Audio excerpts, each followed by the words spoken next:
네, 안녕하세요. 저희 한자마당을 방문하신 여러분 반갑습니다. 저희 한자마당은 교육용 기초한자 1800자에 대한 해설 강의를 동영상으로 제공하고 있습니다. 한자 공부의 기본이 되는 부수자에 대한 강의를 먼저 시청한 후 계속하여 1800자에 대한 강의를 들어주시면 감사하겠습니다. 본 강의에 들어가기에 앞서서 한자 공부의 필요성과 한자 공부의 방법에 대한 저의 생각을 먼저 말씀을 드리고, 또 한자 공부를 시작하기 전에 꼭 알아두었으면 할 만한 그런 기초 지식에 대하여 간단히 말씀을 드리겠습니다. 우선 한자 공부의 필요성에 대하여입니다. 한자 공부의 필요성에 대해서는 사람마다 다르겠습니다만, 저는 우리말을 바르게 사용하기 위해서는 한자 공부가 반드시 필요하다, 그렇게 생각을 하고 있습니다. 물론 한자를 전혀 모르는 사람들도 한자 낱말을 잘 사용하고 있고, 또 별로 불편을 느끼지 못하는 것이 사실입니다. 그래서 그 어렵다는 한자를 왜 배우려고 하느냐, 배우지 않아도 우리말로 충분히 된다, 이렇게 얘기를 합니다만, 저는 생각이 조금 다릅니다. 여기 몇 가지 낱말을 적어봤습니다. 수수료라든지 부작용, 신상필벌, 실사구시, 이런 낱말을 우리가 일상생활에서 자주 사용하고 있습니다.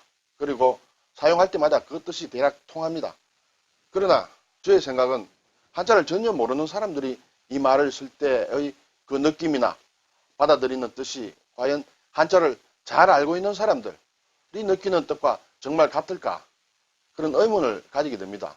제 생각으로는 같지 않다, 다르다는 것이 저의 생각입니다. 그래서 저로서는 우리말을 바르게 사용하기 위해서는 기본적인 한자는 반드시 알아두는 것이 필요하다, 이렇게 생각하고 있습니다.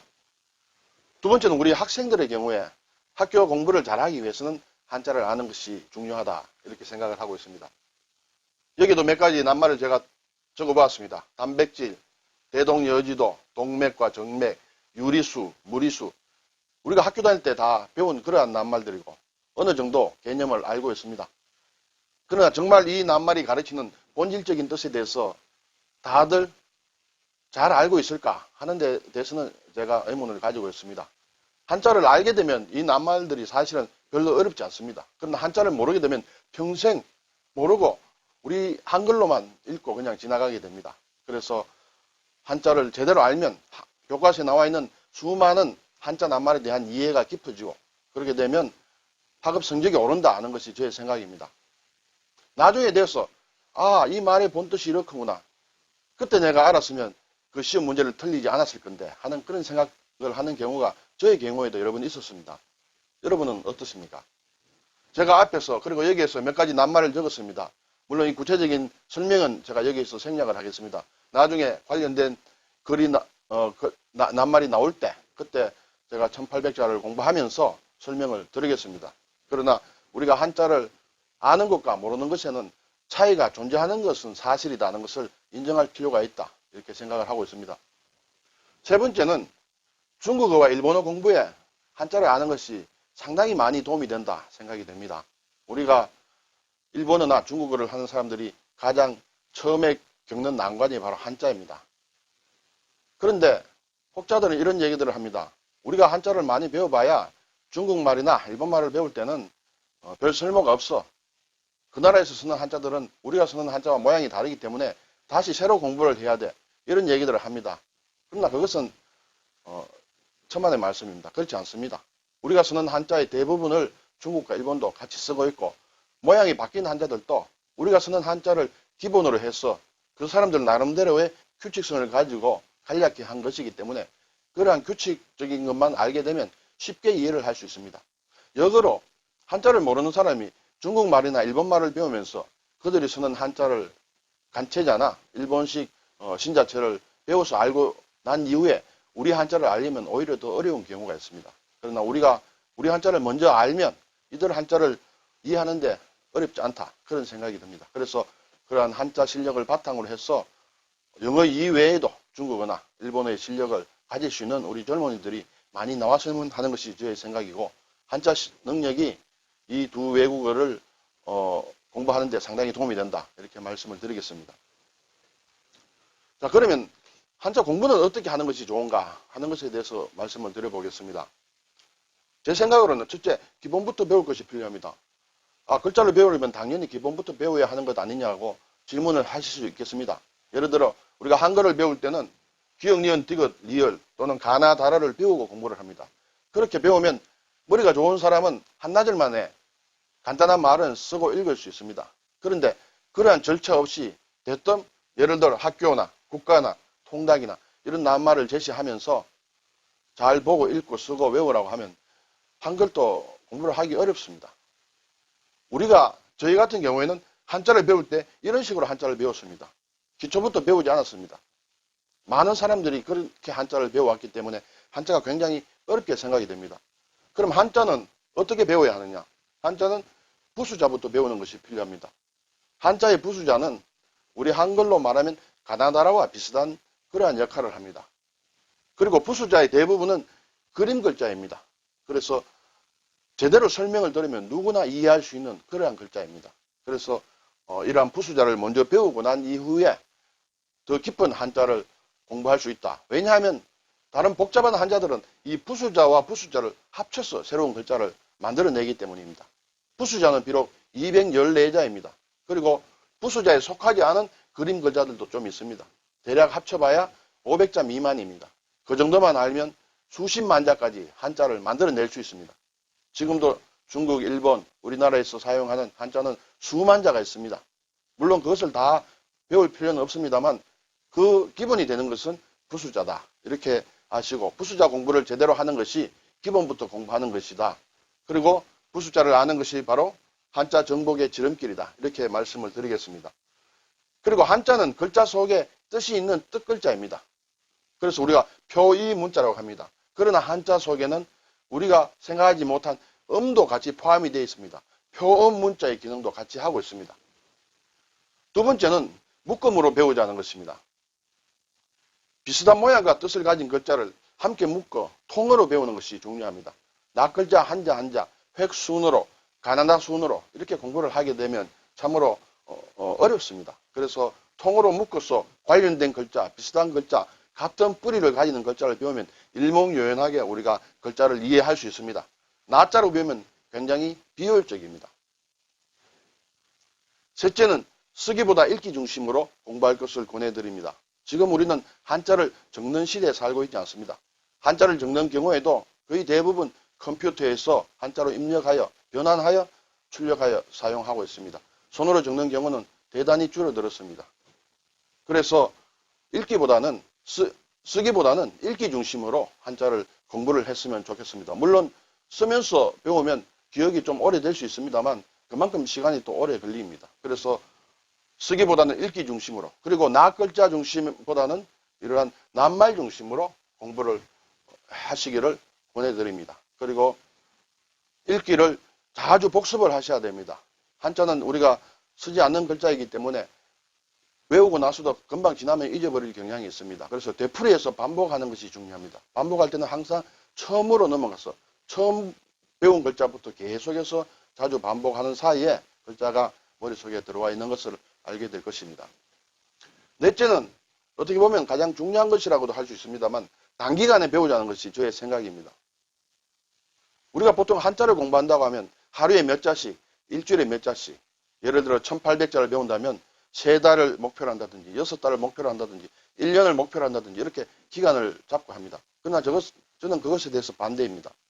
한자는 단기간에 빨리 뿌리고 뽑고 그냥 써먹기만 하면 된다 이렇게 생각을 하고 있습니다. 그러면 어느 정도 단기간에 배울 것인가? 부수자 214자라면 하루 만에 해결해 보기를 권해드립니다. 한자 200자를 어떻게 하루 만에 하느냐고요? 저는 할 수 있다고 생각합니다. 만약 하루 만에 어렵다면 하루 정도 더 투자하면 어떨까요? 요즘은 토요일이나 일요일을 대부분 쉬고 있고 또 학생들의 경우에는 방학이 있습니다. 내가 하루를 투자해서 정말 내가 전혀 모르는 글자를 어느 정도까지 알 수 있을까? 외울 수 있을까? 한번 테스트 해보시는 것이 어떻겠습니까?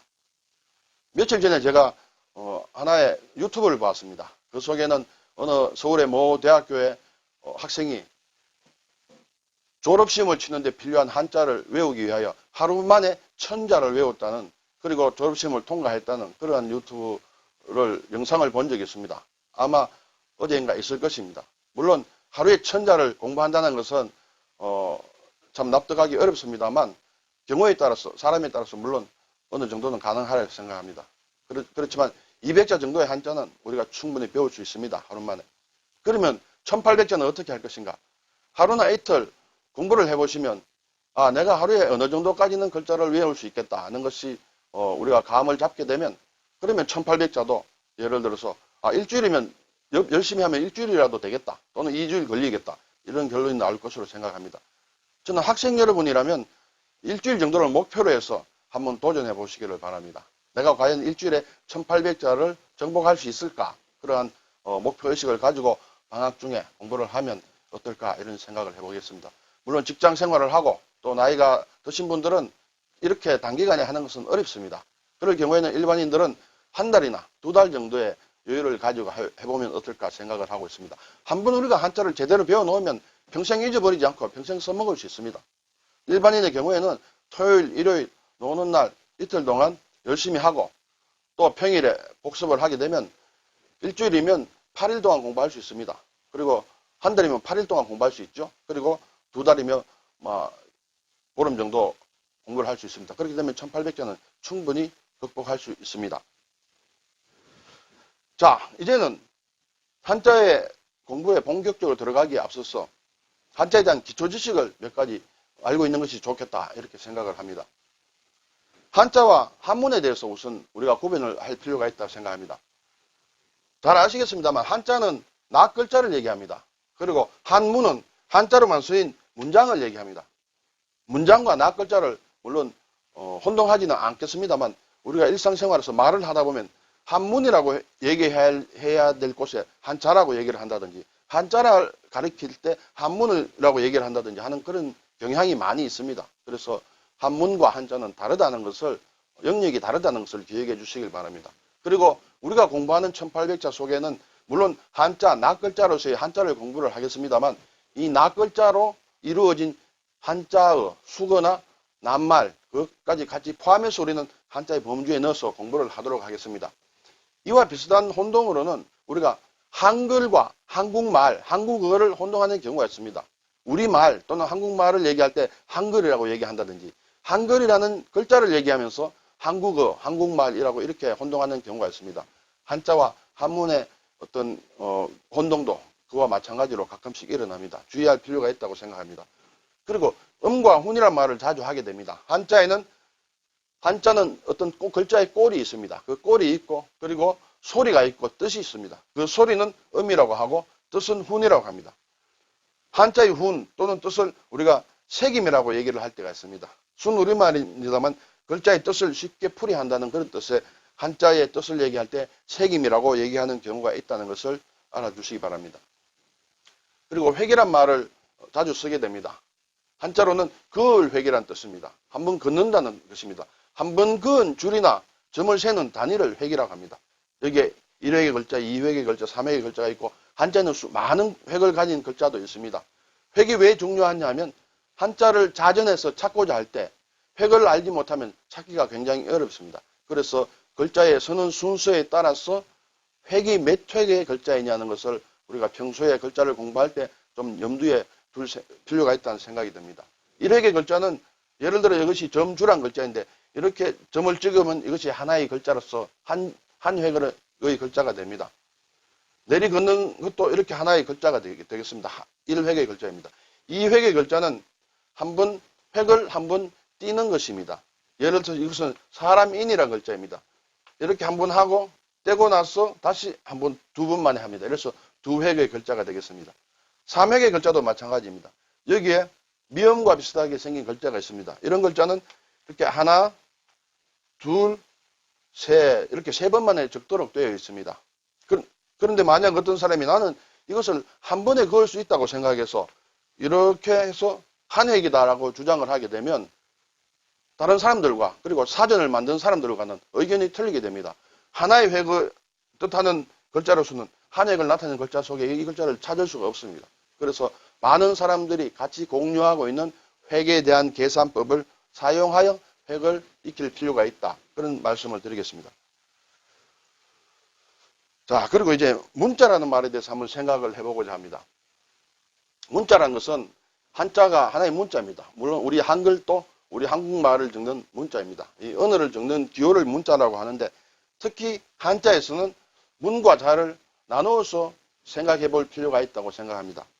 물론 우리가 한자 낱말을 또는 한자 글자를 문과 자로 항상 나누어서 지금 얘기하지는 않습니다. 그러나 그 근원을 따져보면 문과 자로 나눌 수 있는 것이 한자의 문자라는 것을 말씀드리겠습니다. 예를 들어 문이라는 것은 그림 글자를 문이라고 합니다. 여기에서 문은 한자로는 글을 문이라는 글자인데 저것을 우리말로 얘기를 하면 하나의 문이라고 할 수 있습니다. 어떤 모양을 본뜬 그림, 그 무늬와 같은 그런 글자이다. 그래서 그림 글자가 문이 되겠습니다. 이 문을 여러 개 모은 것, 2개, 3개, 4개 모아서 새로운 글자를 만들었을 때 그것을 자라고 합니다. 이 둘을 합쳐서 문자라고 합니다. 왜 문이라고 하고 왜 자라고 하느냐에 대한 설명은 나중에 1800자 들어가서 이 글자가 나올 때 제가 다시 자세히 설명을 하겠습니다. 예를 들어 보겠습니다. 여기에 사람인이라는 글자가 있습니다. 사람이 서 있는 모양을 옆에서 본 모양입니다. 그것을 그린 모양입니다. 그래서 그림 글자이면 문입니다. 나무목이라는 글자가 있습니다. 나무의 줄기와 가지와 뿌리를 본을 떠서 만든 그림 글자입니다. 그래서 문이 되겠습니다. 이 2개의 문을 합쳐서 하나의 새로운 글자를 만들었습니다. 그것이 쉴휴라는 글자입니다. 사람이 나무 그늘에서 앉아서 쉬고 있는 모양을 뜻하는 것으로 사용되고 있습니다. 이 쉴휴라는 글자는 사람인과 나무목이라는 문을 둘 합친 글자이므로 자라고 합니다. 하늘에 떠있는 해의 모양을 본뜬 것이 날일이라는 글자입니다. 그리고 하늘에 떠있는 달의 모양을 본뜬 것이 달오르입니다. 해와 달의 모양을 본뜬 글자이기 때문에 그림 글자 문이 되겠습니다. 이 2개를 합친 것이 합쳐서 새로 만든 글자가 있습니다. 그것이 발글명입니다. 자, 우리가 밝다는 것을 그림으로 글자로 나타내기가 굉장히 어렵습니다. 그래서 세상에서 가장 밝은, 낮에 가장 밝은 해와 밤에 가장 밝은 달을 합쳐서 밝다는 뜻으로 글자를 만들었습니다. 이런 것이 자가 되겠습니다. 그래서 한자는 문과 자로 이루어졌다는 그러한 기초 개념을 염두에 둘 필요는 있다고 생각을 합니다. 자, 이번에는 조금 어려운 내용입니다. 육서라는 것이 있습니다. 한자를 만드는 방법의 6가지를 말을 합니다. 첫째는 상형이라는 것이 있습니다. 상형자. 여기서 상과 형은 모두 모양을 뜻하는 글자들입니다. 어떤 사물의 모양을 본떠서 글자를 만들었을 때 그것을 상형자라고 합니다. 앞에서 본 하늘에 떠있는 해의 모양을 본뜬 것이 날일이라는 글자입니다. 그리고 산의 모양을 본떠서 만든 글자가 매산이라는 글자입니다. 이것은 앞에서 말씀드린 문에 속하는 글자입니다. 그리고 지사라는 글자가 있습니다. 지는 손가락지입니다. 가르친다는 뜻입니다. 그리고 사는 어떤 사물 그런 것을 얘기를 합니다. 어떤 사물을 가리킨다는 뜻입니다. 가리키는 모양을 본뜬 글자입니다. 그래서 어떤 추상적인 개념을 나타내고자 할 때 그것을 어떤 기호로 나타내서 그 추상입니다. 예를 들어서 위라는 개념을 글자로 만들 때 만들기가 쉽지 않습니다. 위라는 개념이 어떤 모양으로 나타나는 것이 아닙니다. 그래서 사람들이 생각하기를 어떤 기준선이 있는데 그 기준의 위에 무엇이 있다 해서 이것을 위라는 뜻의 글자로 하자 해서 만든 글자가 위상자입니다. 모양은 여기서 조금 바뀌었습니다만 그러한 개념으로 만든 글자입니다. 자, 그러면 아래는 어떤 기준에 아래에 무엇이 있다. 이것이 모양이 좀 바뀐 형태로 해서 쓰이고 있는데 아래 하라는 글자입니다. 그래서 어떤 것을 추상적인 개념을 가리키는 위치에 따라서 글자를 만들었습니다. 이것이 지사문자입니다. 이 두 상형과 지사를 합쳐서 우리가 앞에서 말씀드린 문이라는 기본 글자로 삼고 있습니다. 세 번째, 네 번째는 형성과 회의란 글자입니다. 이것은 자가 됩니다. 결국 문을 합친 글자입니다. 문을 합친 것이 자입니다. 여기서 형성은 형과 성을 합친 글자입니다.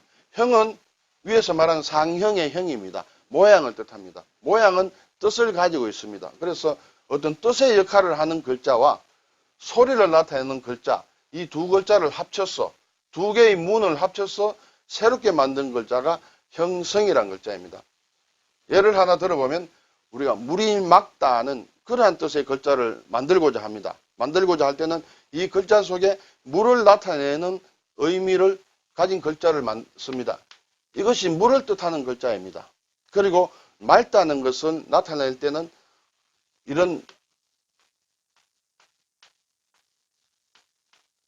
이러한 모양의 발음 기호를 가지고 왔습니다. 이것은 청이란 글자입니다. 이 자체가 푸를 청자입니다. 물이 푸른 상태다.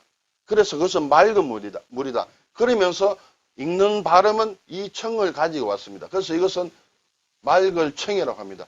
이렇게 만들어진 하나는 물이란 뜻을 가지고 있고 하나는 발음을 가지고 있는 이런 것을 형성자라고 합니다. 회의자란 것이 있습니다. 회는 모인다, 모으다는 뜻이 되겠습니다. 우리가 회합을 한다든지 회식을 한다든지 회의를 한다든지 할 때 쓰는 회자입니다. 의는 뜻을 얘기합니다. 뜻을 모았습니다. 자이기 때문에 문을 둘 합친 것입니다. 여기에서는 뜻의 역할을 하는 문들을 모았습니다. 소리와는 관련이 없습니다. 예를 들어서 나무라는 뜻의 글자가 있습니다. 나무목이라는 글자입니다. 자, 그러면 하나의 나무가 아닌 나무가 많은 숲을 어떻게 나타낼까 해서 그러면 나무를 하나 더 붙여서 숲이란 뜻을 나타내자고 약속을 했습니다. 그렇지만 발음은 나무목과는 관련이 없습니다. 뜻으로는 나무가 많은 뜻이 여기에 실려 있습니다만 발음은 관련 없이 다른 발음이 들어가게 됩니다. 그래서 발음과 관련이 없는 뜻을 모은 글자는 회의자라고 합니다. 이렇게 위에 두 개는 문, 아래에 두 개는 사에 속하는 개념이다. 그리고 전주와 가차라는 것이 있습니다. 이것은 아주 숫자가 적기 때문에 크게 염두에 둘 필요는 없습니다. 전주는 어떤 뜻을 가진 낱말, 어떤 뜻을 가진 글자를 다른 비슷한 뜻으로 전용해서 쓰는 것을 전주라고 합니다. 그리고 어떤 것은 음을 빌려서 쓰는 글자입니다. 어떤 새로운 글자를 꼭 만들어야 하지만은 새로운 글자를 만들기에 적당하지 않다, 여의치 않다, 어렵다 할 때는 이미 만들어 놓은 글자의 소리만 가지고 쓰는 것을 가차라고 합니다. 자, 육서는 그렇게 쉽지 않습니다. 지금 당장 여러분께서 아실 필요는 없습니다. 그렇지만 한자를 만드는 방법에는 6가지 정도의 방법이 있다 정도를 아시고 나중에 한자 공부를 많이 하신 다음에 다시 한번 육서 부분에 대해서 공부를 하게 되면 그때는 뚜렷하게 그 의미를 알 수 있으리라 생각합니다. 그리고 하나 더 상식적인 것으로서 갑골 문자에 대해서 말씀을 드리겠습니다.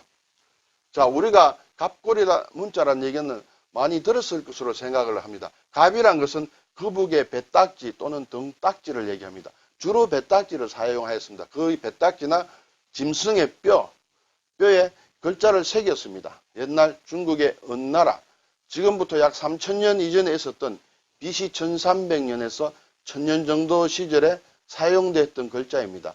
그 시대에는 하늘에 점을 치고 그 점의 결과를 이 갑이나 골에 새겼습니다. 그러한 글자를 갑골 문자이고 한자의 최초의 모양이라고 할 수 있습니다. 그런데 은나라가 망했습니다. 망하고 이 글자는 어느 동굴 속이나 이런 데서 들어가서 세상과는 격리가 되었습니다. 그 존재를 몰랐습니다. 그런데 그것이 약 3000년이 지난 1899년 중국에서 발견이 되었습니다. 현재까지 약 4500자 정도가 발견이 돼서 학자들이 연구를 하고 있습니다. 그런데 문자라는 것이 이 은나라가 망하고 갑골문의 형태가 근거가 세상과 격리된 채 있은 이후에 한자는 몇 가지 큰 글자 모양의 변화를 가지게 됩니다. 여러 번 크게 모양이 바뀌었습니다. 그 바뀌는 와중에 서기 약 100년경에 중국 후한의 허신이라는 사람이 약 9300여자의 글자를 가지고 글자책을 만들었습니다. 낱말의 뜻을 설명하는 그러한 책을 만들었는데 그것이 설문해자란 책입니다. 여기에서 문과 자가 나옵니다. 설문해자. 설은 설명한다는 뜻이고 해는 푼다는 뜻입니다. 나눈다는 뜻입니다. 문을 설명을 하는 것입니다. 문은 그림 문자이기 때문에 설명을 해야 됩니다. 그림 문자는 뜯어봐도 의미가 없습니다. 설명을 하면 됩니다. 그럼 이해가 됩니다. 그렇지만 자는 문을 합친 것이기 때문에 이 자에 대한 글자를 이해하기 위해서는 글자를 문과 문으로 뜯어봐야 됩니다. 그래서 나눈다는 뜻의 해가 들어있습니다. 그래서 설문해자라는 뜻을 가진 책을 만들었는데 이것은 그 이후 약 2000년 동안 중국, 일본, 한국을 우리나라를 필두로 한 이 동아시아 전체에 한문의 큰 의학에 대한 글자에 대한 교과서가 되었습니다. 그래서 여기에는 어떤 글자의 유래와 뜻이 다 적혀 있습니다. 그것을 가지고 기본적으로 한자에 대한 이해를 하고 있었는데 어느 날 갑자기 약 120년 전에 이것보다 더 오래된 새로운 모양의 글자, 원래의 글자를 발견을 했습니다. 그래서 갑골문에 대한 연구가 많이 이루어지고 있고 또 설문해자의 갑골문과는 조금 다른 형태의 글자들에 대한 해설이 지금까지 같이 이어져 오고 있습니다. 그래서 어떤 글자가 하나의 글자가 어디서 온 글자이며 유래가 어떻게 되었으며 뜻이 무엇이냐 하는 것은 지금은 좀 의견이 갈라져 있는 상태다. 이러한 역사적인 경위가 있기 때문에 그런 일이 발생했다 할 수 있습니다. 자, 이제 앞으로 우리가 부수자부터 먼저 공부를 하게 되겠습니다만 부수라는 말을 한자 공부를 하다 보면 많이 접하게 됩니다. 그럼 우선 부수란 무슨 뜻이냐 하는 것을 간단히 설명을 드리겠습니다. 부수란 부수자 또는 부수 글자라고 말씀을 드릴 수 있는데 부수란 부의 머리를 뜻합니다. 부는 때를 얘기합니다. 그룹을 얘기합니다. 그래서 어떤 같은 성질을 가진 것을 묶은 것을 부라고 합니다. 머리는 이 머리를 머리수라고 합니다. 그래서 머리는 가장 위에 있기 때문에 맨 앞에 있다는 것도 뜻을 하게 됩니다. 우리가 학교에서 시험을 쳐서 1등을 하게 되면 수석을 차지했다고 합니다. 그래서 그때도 썼듯이 수는 가장 처음이라는 뜻입니다. 그래서 부수란 비슷한 글자의 꼴을 가진 글자를 모았는데 그 모은 글자들의 가장 처음에 나오는 글자가 부수다. 그렇게 얘기를 할 수 있습니다. 부수자는 모두 214자입니다. 그리고 한자란 앞에서도 말씀드렸듯이 부수와 부수를 모은 것이 모아서 새로운 글자를 만들어냅니다. 그래서 한자를 정복하기 위해서는 부수를 잘 아는 것이 중요하다. 그리고 부수의 대부분은 앞에서 말씀드린 문으로 이루어져 있습니다. 문으로 이루어져서 문과 문을 합친 새로운 자가 많이 만들어지게 됩니다. 부수를 예로 들면 여기에 사람인이라는 글자가 있습니다. 아들자, 나무목이라는 글자가 있습니다. 이 각 글자들의 다른 글자들을 합치게 됩니다. 그래서 새로운 글자들을 많이 만들어냅니다. 기본적으로 이 글자는 여기에 전부 포함이 되어 있습니다. 아들자도 마찬가지입니다. 이 모든 글자들에 포함이 되어 있습니다. 이러한 각 그룹을 사람인이 들어간 글자는 사람인부라고 합니다. 아들자가 들어간 글자는 아들자부, 나무목이 들어간 글자는 나무목부라고 합니다. 이들 각 부의 첫 번째 글자가 인이요, 자요, 목이 되겠습니다. 자, 그런데 부수와 부수끼리 합쳐서 글자를 만들었으면 어느 글자가 부수가 되느냐 하는 문제가 됩니다. 예를 들어서 이런 글자가 있습니다. 사람인의 외산자가 있습니다. 사람인도 부수고 산도 부수입니다. 두 개의 부수가 합쳤을 때 그래서 새로운 글자를 만들었습니다. 이것이 산에 사는 사람이라 해서 신선을 나타내는 신선선입니다. 이 글자는 사람인부에 들어갈 것이냐 외산부에 들어갈 것이냐 하는 그러한 문제가 생기게 됩니다. 이것은 이 글자가 가진 주된 뜻이 어느 것이냐에 따라서 들어갈 부가 결정이 되게 됩니다. 이 글자의 경우에는 사람인부에 들어갔습니다. 예를 들어 이러한 글자가 있습니다. 글자자에 나오는 것입니다. 여기에서 이것도 부수고 아들자도 부수입니다. 각각 부수입니다. 두 개의 부수가 합쳐서 만들었을 때 이 글자를 이 부수에 넣느냐 이 부수에 넣느냐 하는 것도 역시 이 글자가 차지하는 중심 의미가 무엇이냐에 따라서 결국 이 글자는 아들자부에 들어갔습니다. 우리가 성어로 많이 쓰는 이시란 성도 나무목과 아들자가 합친 글자입니다. 둘 다 부수입니다. 이 둘이 합쳐서 오얀니라는 새로운 글자를 만들었는데 이것을 어느 부에 넣을 것이냐, 나무목에 넣을 것이냐, 아들자 부에 넣을 것이냐 하는 것은 결국 이 글자가 가지고 있는 기본적인 뜻이 어느 것에 더 중점적이냐 하는 것에 따라서 속하게 됩니다. 이 경우에는 결국은 나무의 이름이기 때문에 나무목부에 들어가 있습니다. 자, 그러면 여기서 얘기한 사람인이나 아들자나 나무목의 부수는 무엇이냐 하면 이들 각자 자기 자신이 부수 글자입니다. 그것을 자기 부수, 제부수라고 합니다. 자, 이제는 글자를 쓰는 데는 필순이라고 있습니다. 앞에서 우리가 획을 얘기했습니다만 획은 필순을 어떻게 하느냐에 따라서 획의 숫자가 달라지게 됩니다. 한자에는 필순이라는 것이 정해져 있습니다. 여러 가지 법칙이 있습니다만 간단한 6개의 법칙을 먼저 뽑았습니다. 지금은 한자를 쓰는 시대는 아닙니다. 그렇지만은 필수는 꼭 알아두어야 됩니다. 꼭 알아두어야 된다고 해서 너무 여기에 또 치중을 해서 필순에 너무 얽매이다 보면 또 글자 진도가 잘 나가지 않습니다. 그렇지만 어쨌든 필순의 큰 원칙은 알아두십사 하는 것이 저의 생각입니다. 첫 번째는 위에서 아래로 쓰는 것입니다. 우리 한글을 쓰는 경우에도 비슷하다고 생각을 하시면 되겠습니다. 석삼이라는 글자는 위에서 이렇게 아래로 쓰면 된다. 예를 들어 어떤 사람은 나는 아래에서 이렇게 쓸 거야. 이렇게 하면 간단한 글자의 경우에는 모양이 비슷하지만 글자가 복잡해질 경우에는 어떤 기준되는 순서에 따르지 않으면 글자를 쓰기가 어렵고 모양이 이상한 모양이 됩니다. 그래서 필순을 지킬 필요가 있다는 것을 말씀드립니다. 그리고 두 번째는 왼쪽에서 오른쪽으로 씁니다. 우리 한글도 마찬가지죠. 여기는 내천이라는 글자가 있습니다. 왼쪽부터 이렇게 쓰면 되겠습니다. 가로와 세로가 합칠 경우에는 가로획을 먼저 씁니다. 열십이라는 글자는 이렇게 가로를 하고 세로를 하게 되겠습니다. 삐침을 먼저 한다. 되어 있습니다. 삐침을 먼저 한다고 했는데 삐침이라는 것은 한자에서 오른쪽 위에서 왼쪽 아래로 이렇게 내리꽂는 것을 삐침이라고 합니다. 그리고 반대로 왼쪽 위에서 오른쪽 아래로 내리꽂는 것을 파임이라고 합니다.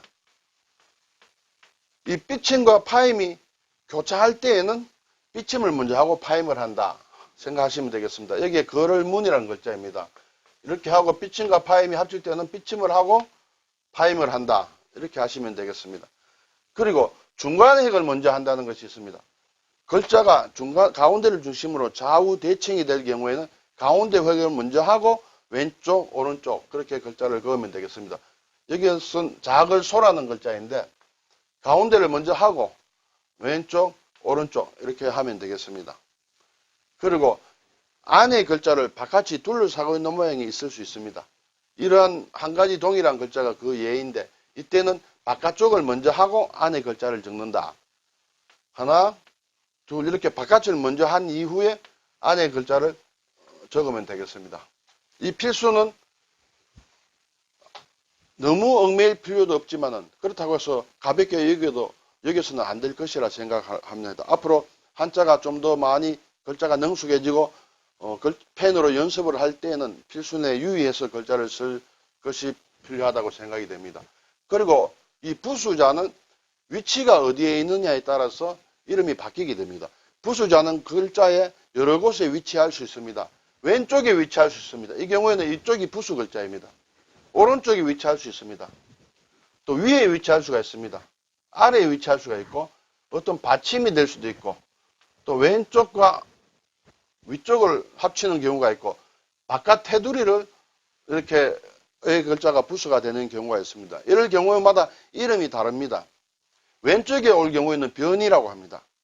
오른쪽 올 때는 방, 위에 오면 머리, 아래 오면 발이 됩니다. 그리고 받치는 경우는 받침, 그리고 왼쪽과 위를 합친 부분은 호라고 하고 전체 테두리는 몸이라고 합니다. 그래서 부수가 위치가 어디에 오느냐에 따라서 고유한 이름이 있다는 것을 아시면 되겠습니다. 이것은 앞으로 공부를 해 나가면서 차차차차 그때마다 제가 설명을 드리고 여러분들이 기억을 하면 될 것으로 생각합니다.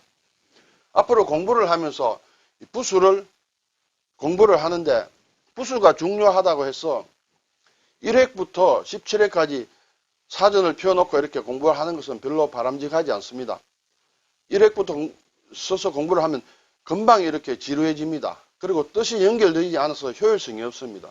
그래서 저희 한자마당 교재에서는 부수 214자를 여러 개의 그룹으로 나눴습니다. 주제별로.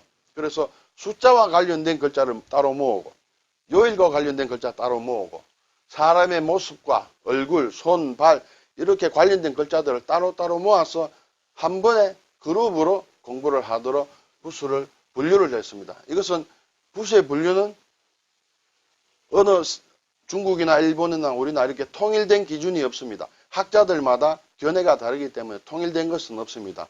여기 우리 한자마당에서 교재에서 나온 분류도 저자가 임의로 분류한 것이라 이렇게 생각을 하시면 되겠습니다. 마지막으로 자원에 대해서 이해할 필요가 있습니다. 1800자까지 공부하는 동안 자원, 이 글자의 유래, 어떻게 해서 이 글자가 생겼느냐 하는 것을 중심으로 해서 비슷한 글자를 모아서 공부를 하게 됩니다. 그런데 앞에서 말씀드렸습니다만 갑골 문자가 이 3000년 동안 잊혀졌다가 나중에 다시 나타나고 그 전에는 약 2000년 정도 허신의 설문해자 중심으로 글자에 대한 설명이 이어왔는데 갑골문이 발견됨으로써 글자에 대한 어떤 이해가 굉장히 혼동하는 그런 시대에 지금 살고 있습니다. 그래서 어떤 글자가 어떤 유래를 가지느냐 하는 것은 중국이나 일본이나 우리나 통일된 견해가 없습니다. 물론 통일되게 모든 학자들이 일치하는 그런 글자들도 있습니다만 일치하지 않는 것이 대부분입니다. 저희 한자마당에서 설명하는 교재의 설명도 물론 그 중에 하나입니다. 유력한 학자들의 견해를 살려서 풀이한 것이기 때문에 어느 정도 신뢰는 가질 수 있습니다만 그것이 절대적이라고 이렇게 오해하실 필요는 없습니다. 한 가지 중요한 것은 우리는 글자의 자원을 아는 것이 목적이 아닙니다. 이것은 학자들의 목입니다.